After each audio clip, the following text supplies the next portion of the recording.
भीलवाड़ा से है। भीलवाड़ा में सेठ मुरलीधर मानसिंह का गर्ल्स कॉलेज में अंतिम वर्ष की छात्राओं का विदाई समारोह आयोजित कराने की मांग को लेकर एबीवीपी के नेतृत्व में छात्राओं ने कॉलेज के गेट पर ताला जड़ दिया और जमकर प्रदर्शन किया।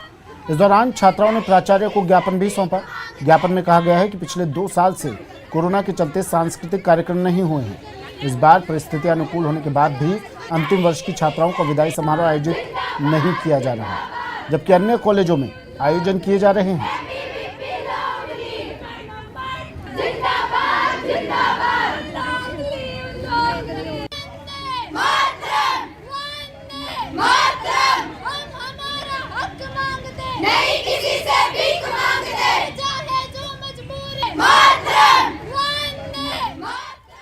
अलवर शहर में भीषण गर्मी के बीच अलवर में पानी के लिए मारामारी हो रही है। लोगों को पीने के लिए पर्याप्त पानी नहीं मिल रहा है। ऐसे में लोग परेशान हैं। दिन भर खाली बर्तन लेकर लोग पानी के लिए एक जगह से दूसरी जगह पर धक्के खाते दिख रहे हैं। पानी की हो रही किल्लत को लेकर परेशान लोगों ने जेल के चौराहे पर जाम लगा दिया। इस दौरान वाहनों की लंबी कतार लग गई और लोगों को आने जाने में खासी परेशानी हुई। कई घंटे तक जाम लगने से आमजन को खासी दिक्कतों का सामना करना पड़ा।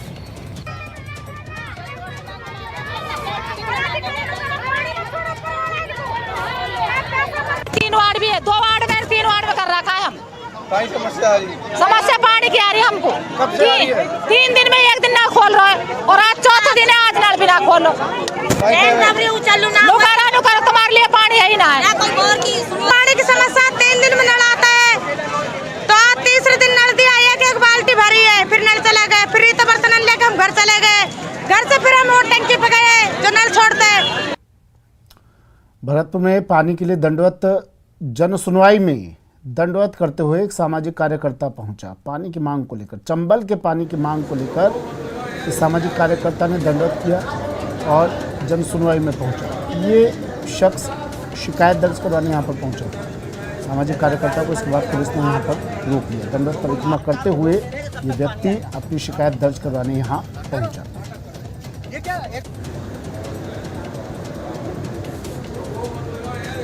ये तस्वीरें देखिए, भरतपुर की ये तस्वीरें हैं। अपनी मांग को लेकर ये पहुंचा ये व्यक्ति अनोखे अंदाज में इसने प्रदर्शन किया। एक तरह से प्रदर्शन करते हुए यहाँ पहुंचा, दंडवत करते हुए यहाँ पर पहुंचा और अपनी मांग इसके बाद यहाँ रखी। सामाजिक कार्यकर्ता बताए जा रहे व्यक्ति और कहा कि हमारी भी सुनिए सरकार, पानी तो दिलवाइए सरकार। शिकायत दर्ज करवाने आया था ये शख्स। दंडवत करते हुए जन सुनवाई में ये सामाजिक कार्यकर्ता पहुंचा।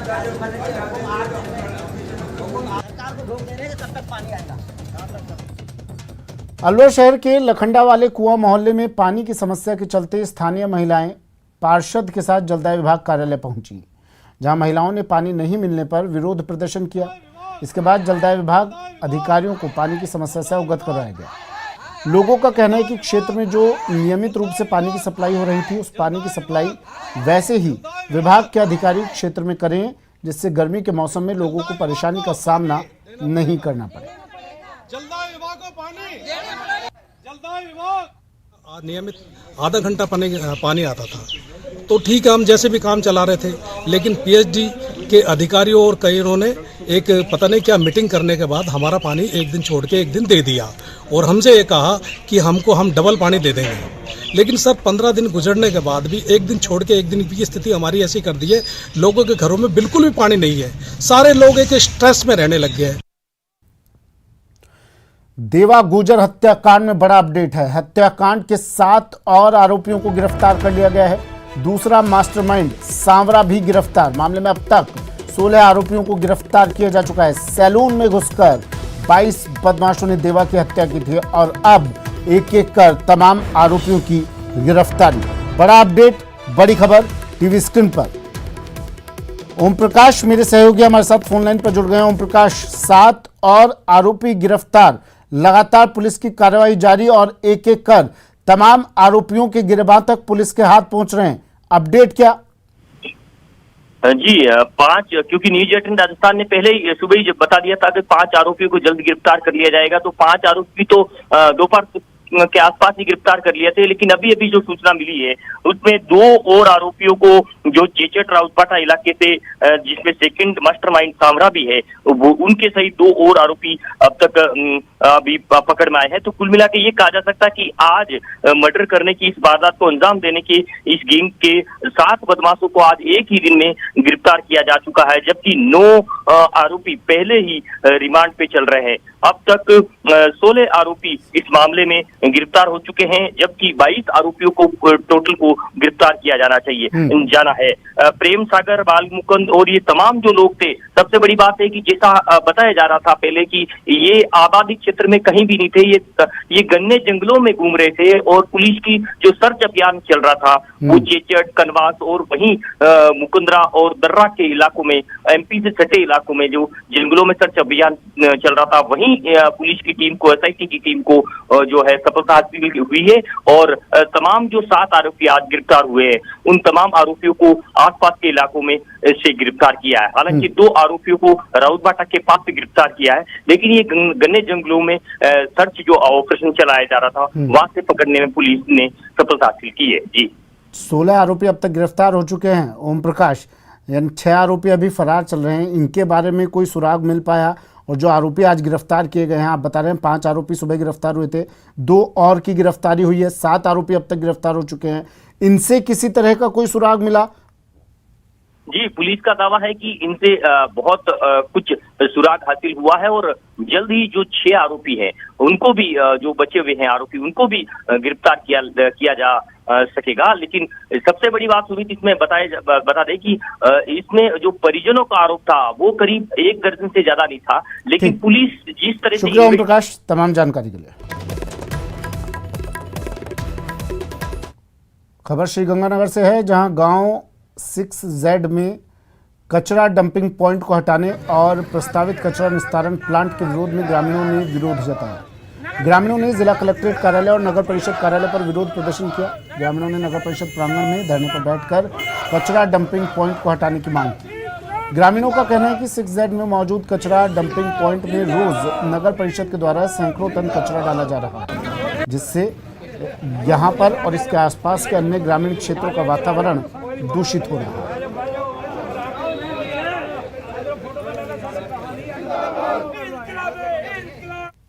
6Z में जो कचरा प्लांट है उसमें श्यामनगर गरीब लोग, बस्ती के ज़्यादा 10-12 कॉलोनियों के लोग रहते हैं, तो नगर परिषद के द्वारा 50-60 टन कचरा डेली वहाँ डालते हैं। कचरा प्लांट के ऊपर एक पहाड़ जैसा बना रखा है, वहाँ लोगों को आग लगा के दिन में 3 बार, सुबह शाम दोपहर को, तो लोगों को धुआं से वहाँ घूमने का फिरने का कोई टाइम ही नहीं मिलता। ये लोगों का दमा हो रहा है, सांस घुट रहा है। खबर झुंझुनू से है, जहां एक फौजी 3 सूत्री मांगों को लेकर 15 दिन की छुट्टी लेकर झुंझुनू आया, जिसके बाद फौजी 1 सप्ताह से अधिकारियों के चक्कर ही लगा रहा है। दरअसल मैनास निवासी फौजी की मांग है कि उसे एक पट्टा दिया जाए और उसकी ज़मीन से अतिक्रमण हटाया जाए, साथ ही उस पर एक समय में लगाए गए आर्थिक दंड से उसे मुक्त किया जाए। लेकिन इसके बाद भी फौजी अपनी मांगों पर अड़ा रहा और धरना दिया, लेकिन प्रशासन ने उसकी मांगों को लेकर अभी तक कोई कदम नहीं उठाया। वहीं अब फौजी जयपुर में मुख्य सचिव से मिलकर आया है, जिन्होंने फौजी की समस्याओं का समाधान 20 दिन में करने के निर्देश जिला प्रशासन को दिए। फौजी रामनाथ ने ये निर्देश लाकर कलेक्टर को दे दिए।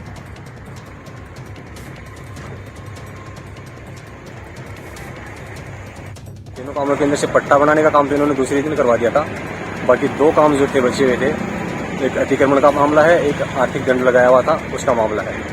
उसके लिए 5 दिन तक मैं बैठा रहा था यहाँ पे, कोई कार्रवाई होती हुई नजर नहीं आई थी, तो मैं कल सेक्रेटरीट चला गया था जयपुर, वहाँ पर मुख्य सचिव सर से मिला था। तो उन्होंने मेरी सुनी बात को और उन्होंने कलेक्टर महोदय के नाम पे एक लेटर दिया है, उसमें लिखा है कि इनकी कार्रवाई त्वरित करके जल्दी करके उसके बाद में हम लोगों को यहाँ पर इसकी सूचना दें। भीलवाड़ा शहर में तुलसी विवाह को लेकर कोटड़ी से आई 4 भुजा नाथ की बारात में विवाद हो गया। बारात में आए हजारों लोग धूमधाम से शहर में ठाकुर जी की बिंदोली निकाल रहे थे, लेकिन पुलिस और प्रशासन ने इस भीड़ को तिलक नगर के पास रोक दिया। प्रशासन का कहना था कि कार्यक्रम के लिए कम संख्या में लोगों को इजाजत दी गई थी, लेकिन बारात में उससे काफ़ी ज़्यादा भीड़ थी। हालांकि पुलिस ने इजाज़त के अनुसार ही लोगों को आगे जाने की इजाज़त दी, जिसे लेकर हंगामा खड़ा हो गया और लोग जबरन रास्ते पर जाने लगे। ऐसे में पुलिस को हल्का बल प्रयोग कर भीड़ को मौके से खदेड़ा। मामले की गंभीरता को देखते हुए मौके पर पुलिस का अतिरिक्त जाब्ता भी बुलाना पड़ा।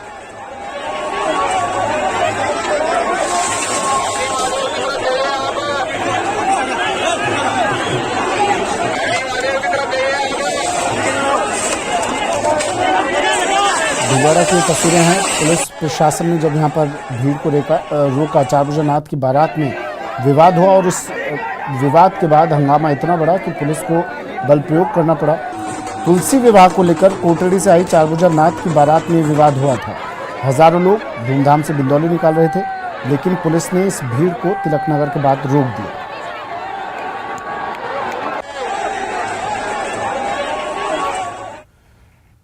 लोकसभा स्पीकर ओम बिरला 2 दिन की सीपीए कॉन्फ्रेंस के लिए असम के दौरे पर हैं। न्यूज़ 18 से बातचीत में ओम बिरला ने कहा कि सीपीए का मकसद दुनिया में लोकतांत्रिक संस्थाओं को मजबूत करना है।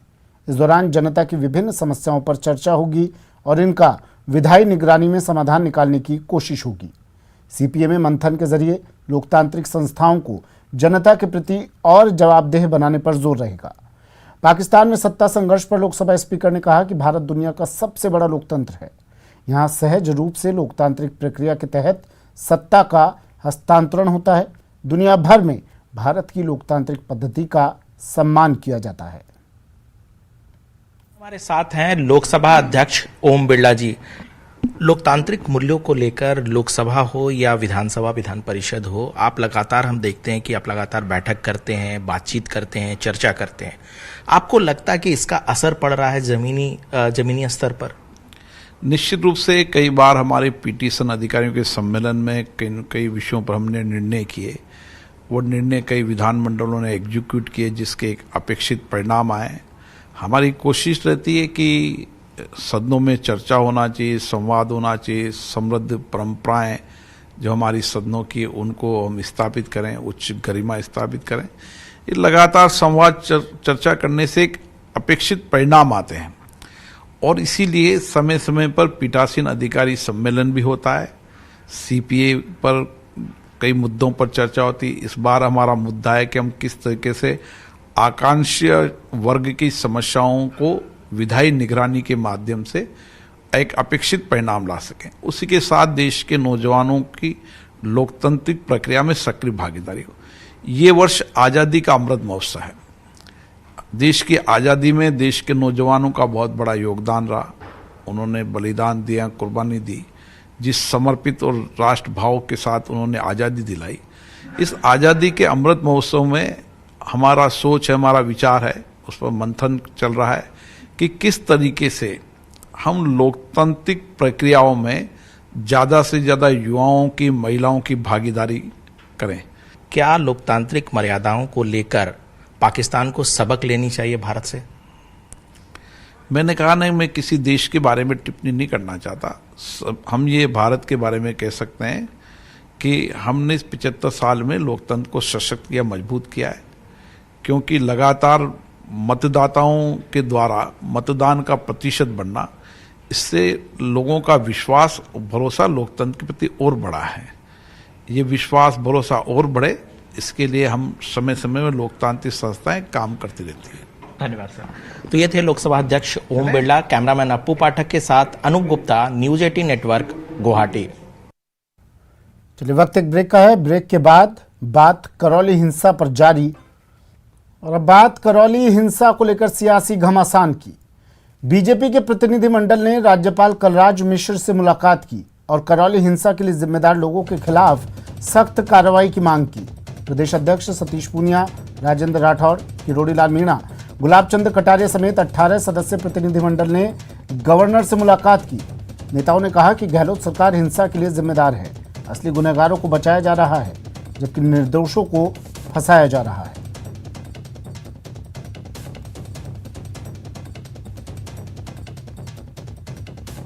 अब भारतीय जनता पार्टी चुपचाप इस नादिरशाही को अब बर्दाश्त नहीं करेगी। आज भी करौली के अंदर इतना बड़ा अत्याचार होने के बाद और पूर्व सुनियोजित घटना रही, ये मैं नहीं कह रहा, वहां के एसएचओ ने कहा, हमें वहां के व्यापारियों ने कहा कि हम आपको जगह बता सकते हैं कि हमारी दुकान लूटने वाले कौन कौन हैं और हमारी दुकान से लूटा हुआ माल कहां हो सकता है। हमने वहां एसपी और वहां के आईजी को ये कहा कि आप इनसे नाम लें और जाकर एक बार देखें तो सही, कोई कार्रवाई नहीं। ये कार्रवाई ये सारी सिद्ध कर रही है कि वहां अब न केवल लोग पलायन को मजबूर होंगे, बल्कि वातावरण, करौली का वातावरण पूरे राजस्थान को दूषित करेगा। इसलिए आज हमने ज्ञापन के माध्यम से मोटी मोटी बात कही है। एक महत्वपूर्ण बात यह है कि करौली में लोगों का पलायन हुआ है। 195 लोग ऐसे हैं जिन्होंने ढोली खार, जहाँ मुस्लिम बाहुल्य इलाका है, वो खाली कर दिया, पलायन कर गए। ये बात सही है, पलायन करने के बाद वो दूर करौली शहर में बस गए, लेकिन उनके जितने भी मकान थे, हवेली थी, दुकान थी, सब पर कब्जा हो चुका है। मीडिया वाले चाहे तो देख सकते हैं, वेरीफाई कर सकते हैं। और इस आगजनी की, लूटपाट की, दुकानों की घटना के बाद 7 लोग अभी 3 दिन पहले पलायन कर गए, जिसमें 2 लोग बाड़ी के थे। वो छोड़कर करौली को बाड़ी चले गए। करौली हिंसा को लेकर कोटा में बीजेपी युवा मोर्चा ने जिला कलेक्ट्रेट पर रैली निकाली। इस दौरान कार्यकर्ताओं ने अर्धनग्न होकर प्रदर्शन किया। युवा मोर्चा के कार्यकर्ताओं ने कहा कि राजस्थान सरकार राज्य में तुष्टीकरण की राजनीति अपना रही है और इसी नीति के तहत धार्मिक आयोजनों पर धारा 144 लगाने की कार्रवाई की जा रही है। सरकार से पूरे राजस्थान में इस सरकार ने एक वर्ग को खुश करने के लिए, वोट बैंक के खातिर एक बहुसंख्यक वर्ग को प्रताड़ित कर तुष्टीकरण की नीति अपनाई है। हम सब उसके खिलाफ आज अर्धनग्न और नंगे पैर इस तपती दोपहरी में इस राजस्थान सरकार को राष्ट्रपति महोदय के नाम ज्ञापन देकर बर्खास्तगी की मांग करने आए हैं। जिस प्रकार से श्री राम का नारा राजस्थान सरकार के मुख्यमंत्री को सांप्रदायिक लगता है, तो निश्चित रूप से ये बात तय है कि इस पूरे राजस्थान के अंदर केवल ऐसा लगता है कि मुगलों और अंग्रेजों का राज चल रहा है। ऐसा लगता है राजस्थान पाकिस्तान के अंदर मौजूद है। और इन सबके विरोध में कोटा के युवाओं ने, भाजपा युवा मोर्चा के कार्यकर्ताओं ने अपना प्रदर्शन करके राष्ट्रपति महोदय के नाम ज्ञापन दे रहे हैं कि ऐसी सरकार को, ऐसी तुष्टीकरण की नीति वाली सरकार को तुरंत प्रभाव से बर्खास्त किया जाए। और इसी मांग को लेकर हम आज जिला कलेक्टर महोदय के पास अपनी बात करने आए। एक और जहां बीजेपी करौली कांड पर हमलावर है, वहीं गहलोत सरकार में मंत्री प्रताप सिंह खाचरियावास ने बीजेपी पर पलटवार किया है। उन्होंने कहा कि बीजेपी को ना देश से मतलब है और ना धर्म से। बीजेपी तो खुद प्रदेश की दुश्मन बनी हुई है और वो प्रदेश में माहौल बिगाड़ना चाहती है। बीजेपी को ना देश से मतलब है, ना धर्म से मतलब है, ना राम से मतलब है, ना सभ्यता और संस्कृति से मतलब है। बीजेपी तो खुद प्रदेश की दुश्मन हो रही है राजस्थान की। मैंने ऐसी पहली पॉलिटिकल पार्टी देखी है जो राजस्थान का माहौल बिगाड़ना चाहती है। आप मुझे बताइए, राम जी की कृपा देखिए आप, रामनवमी को एक भी जगह दंगा नहीं हुआ। क्यों नहीं हुआ? कि सरकार अलर्ट मोड पे आ गई और लोग अलर्ट हो गए कि बीजेपी वालों से सावधान हो जाओ, दंगा करेंगे तो गड़बड़ हो जाएगी। क्योंकि जहाँ दंगा होता है वहाँ मान लो झगड़ा हो गया हिंदू मुसलमानों में, तो दुकान का नुकसान, मकान का नुकसान और केसबाजी हिंदू मुसलमानों में आपस में हो जाती है, उसी मोहल्ले वालों में। बाद में उनमें कॉम्प्रोमाइज़ होता है। और आज मैं आपसे कह रहा हूँ, बीजेपी जिस रास्ते पर चल निकली है, थोड़े दिन कल रामनवमी की यात्राएं निकली, बीजेपी ने कोशिश कर ली, सब जगह मुसलमान फूल बरसा रहे थे, किसी हिंदू मुसलमान झगड़ा साफे बांध रहे थे, पूरे राजस्थान में शोभा यात्रा निकली। और बीजेपी का पाप देखो, बीजेपी के लोग पूरे राजस्थान में माहौल बना रहे थे, 144 लगा दी, राम जी की यात्रा रोक दी, राम जी हमारे हैं। ग्रेटर नगर निगम महापौर सौम्या गुर्जर को कोर्ट से बड़ी राहत मिली है। कोर्ट के फैसले के बाद महापौर ऑफिस पहुंची और कहा कि सत्य परेशान हो सकता है लेकिन पराजित नहीं। उन्होंने कहा कि पहले दिन से ही सत्य की जीत निश्चित थी। एसीजेएम 8 कोर्ट ने उन्हें डिस्चार्ज कर दिया है। ग्रेटर निगम की महापौर सौम्या गुर्जर को बड़ी राहत।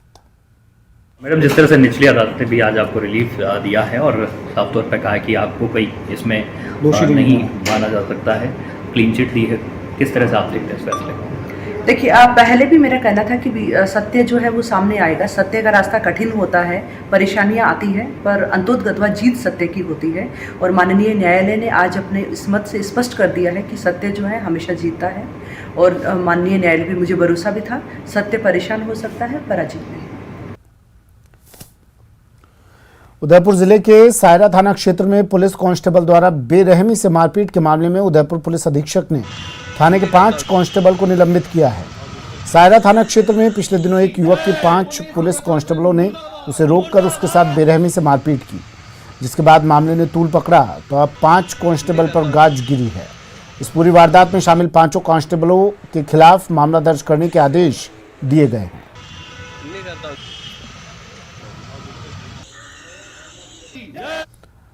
खबर पैंथर की दहशत की। दौसा के नीलकंठ महादेव मंदिर पर बीती रात एक बार फिर पैंथर का मूवमेंट देखने को मिला। पैंथर का मूवमेंट सीसीटीवी में भी कैद हुआ है। दरअसल एक पैंथर पानी की तलाश में नीलकंठ महादेव मंदिर पर बने टैंक के समीप आया और पानी पीने लगा।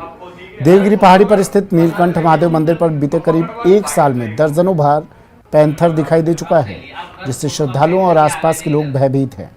बीती रात जब पैंथर दिखाई दिया तो पुजारी ने श्रद्धालुओं को बुलाया और पैंथर को मंदिर से दूर भगाया। आए दिन नीलकंठ महादेव मंदिर के आसपास पैंथर आने से श्रद्धालुओं में लगातार भय का माहौल बना हुआ है।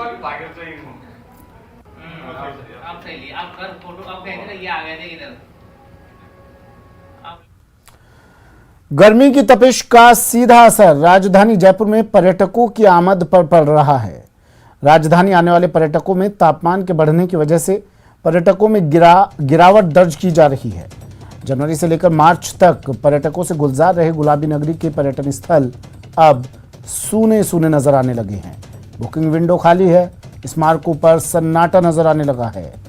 जयपुर का तापमान 42 को पार कर चुका है और इस वजह से अब सड़कें सूनी हैं और पर्यटक स्थल भी सूने सूने नजर हैं। प्रदेश में भीषण गर्मी का दौर शुरू हो चुका है। तापमान करीब 42 से 45% तक पूरे प्रदेश भर में बरकरार है। गर्मी का असर सभी जगह देखने को मिल रहा है। वहीं बात पर्यटन स्थलों की करें तो हर जगह सन्नाटा छाया हुआ है।